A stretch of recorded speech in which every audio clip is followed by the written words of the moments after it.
Halo, jumpa lagi dengan saya Ronald Tagalung, founder dari Smart Resources. Pada hari ini kita akan membahas tentang apa saja sih sebenarnya yang membuat sebuah bisnis itu bisa bangkrut, sebuah bisnis itu bisa gulung tikar, sebuah bisnis itu bisa gagal, khususnya bagi Anda yang baru memulai sebuah bisnis.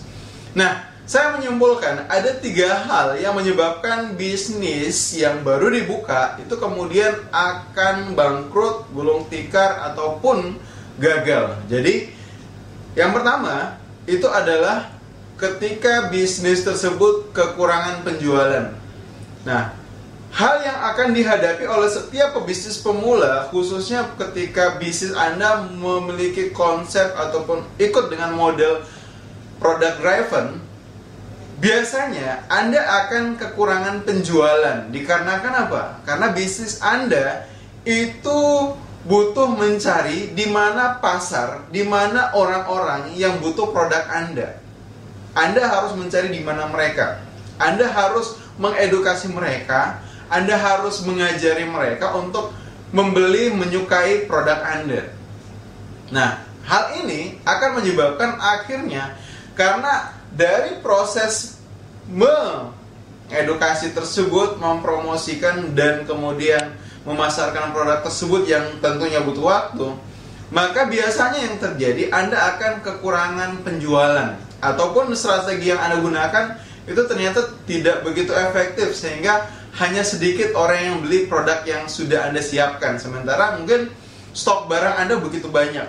Nah, ini yang akan menyebabkan akhirnya ketika penjualan Anda di awal Anda membangun bisnis itu pelan, lamban, ataupun kemudian sangat sedikit, maka hati-hatilah. Ini adalah pertanda bahwa bisnis Anda akan mengalami kegagalan. Nah, yang kedua, hal yang menyebabkan bisnis gagal di awal itu adalah besarnya operasional. Besarnya operasional ini disebabkan bahwa setiap bisnis pada prinsipnya sejak dia dibuka, dia akan membutuhkan biaya. Dan biaya itu bisa berupa fixed cost, misalnya untuk listrik, untuk sewa tempat, untuk mungkin kalau Anda memulai bisnis dengan meminjam uang di bank untuk membeli sebuah gedung, maka Anda harus sudah mulai mengangsur pembiayaan yang Anda lakukan untuk bayar gaji karyawan. Nah, itu adalah fixed cost yang pasti muncul ketika Anda membuka sebuah bisnis. Nah, ketika alasan pertama bisnis gagal yaitu kurangnya penjualan, ketemu juga dengan bagaimana ternyata bisnis tersebut itu punya operational cost yang cukup besar, ataupun biaya yang harus dikeluarkan itu cukup banyak ataupun selalu ada.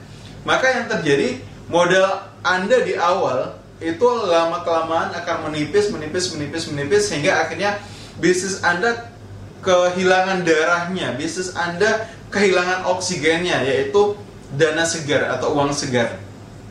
Nah, selain kurangnya penjualan, kemudian biaya operasional, biaya bisnis yang terus nantiasa muncul ataupun selalu ada, maka yang ketiga yang menyebabkan bisnis baru itu biasanya gagal adalah karena lemahnya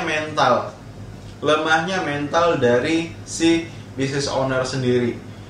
Ini akan sangat berpengaruh pada bagaimana apakah keputusan Anda ketika bisnis Anda di awal Anda buka belum begitu menghasilkan, dan kemudian biaya yang harus Anda keluarkan begitu banyak rutin, plus ketemu dengan mental Anda yang tidak siap dengan kondisi seperti itu, maka biasanya ketiga hal inilah yang kemudian menyebabkan akhirnya bisnis akan segera tutup, bangkrut, ataupun gulung tikar.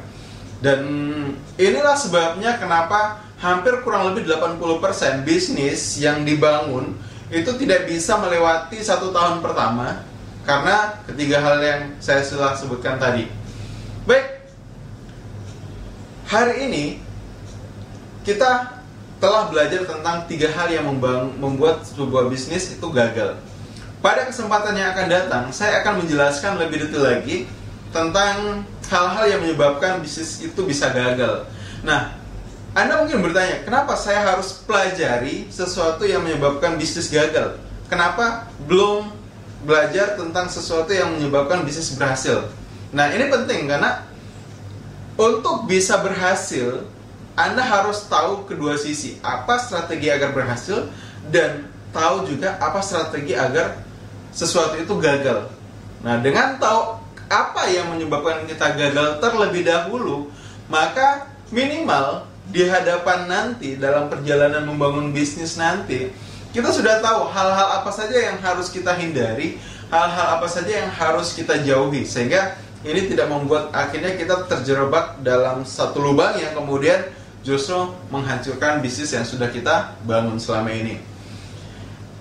Demikian saja materi saya pada sesi hari ini, saat ini. Kita akan ketemu lagi pada segmen tips bisnis selanjutnya. Saya Ronald Tegalung, founder dari Smart Resources. Salam smart selalu.